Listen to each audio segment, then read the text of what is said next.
আলহামদুলিল্লাহ ওয়াকাফা ওয়া সালামুন আলা ইবাদিহিল্লাযীনা ইসতাফা আম্মা বা'দ।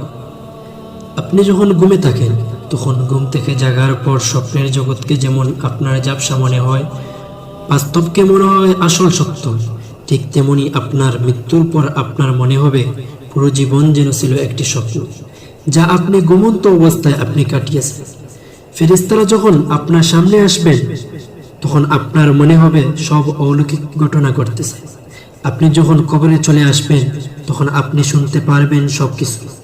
আপনি শুনতে পাচ্ছেন আপনার কাছের মানুষেরা দোয়া করতেছে, জিকির করতেছে, আপনাকে ছেড়ে চলে যেতে চাচ্ছে না। কিন্তু আপনিও জানেন, তারাও জানে তাদেরকে যেতেই হবে। প্রত্যেক মানুষকে তার ব্যক্তিগত পথ পাড়ি দিতেই হবে। কবরস্থান থেকে প্রস্থান করার পর মানুষটির পদধ্বনি আপনার কানে পৌঁছায়। প্রত্যেক মানুষকে তার ব্যক্তিগত পথ পাড়ি দিতেই হবে। কবরস্থান থেকে প্রস্থান করার পর মানুষটির পদধ্বনি আপনার কানে পৌঁছায়। তখন সব নিশ্চয়। একটি মুহূর্ত পার হলো, একটি দিন পার হয়ে গেল, বোঝা গেল না। কারণ এই জগতে সময়ের হিসাব মিলানো খুব কষ্ট। হঠাৎ করে আপনি অনুভব করলেন আপনার কবরটা ছোট হয়ে আসছে, মাটি আপনাকে ছাপ দিয়ে ধরছে। চিৎকার করার আগেই এমনভাবে আপনাকে চেপে ধরলো, আপনার মনে হলো আপনার দেহের প্রতিটি অঙ্গ মাটিতে মিলেমিশে একাকার হয়ে গেছে। এরপরই আপনাকে ছেড়ে দিল। এটা কি কবরের আযাব ছিল? আপনি কি শাস্তি পাওয়ার মানুষদের দলে?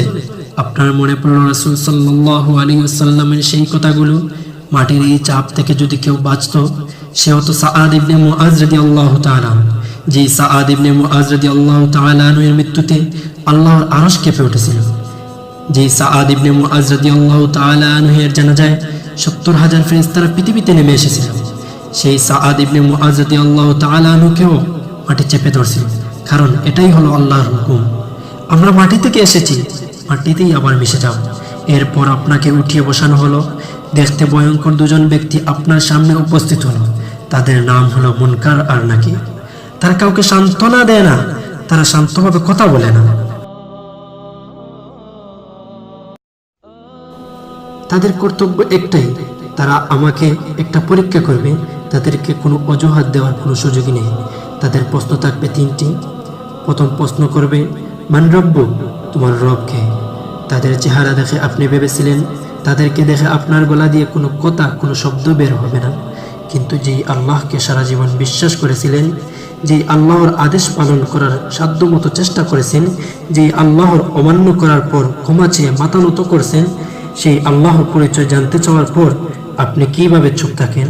আপনার ঠোঁট আর জিহ্বা যেন আপনার মস্তিষ্কের অপেক্ষা না করেই বলে উঠল, আমার রব আল্লাহ।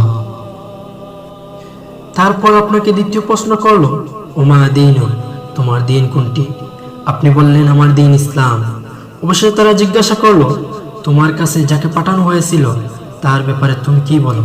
তার নাম উচ্চারণ করতে গিয়ে আপনার মুখে হাসি ফুটে গেল। আপনি বললেন, তিনিই হচ্ছেন আল্লাহর বান্দা ও প্রেরিত রাসূল। আমি সাক্ষ্য দিচ্ছি আল্লাহ ছাড়া কোনো মাবুদ নেই এবং হযরত মুহাম্মদ সাল্লাল্লাহু আলাইহি ওয়াসাল্লাম তার বান্দা ও রাসূল। সাথে সাথেই তারা বলে উঠল, তুমি সত্য বলছো।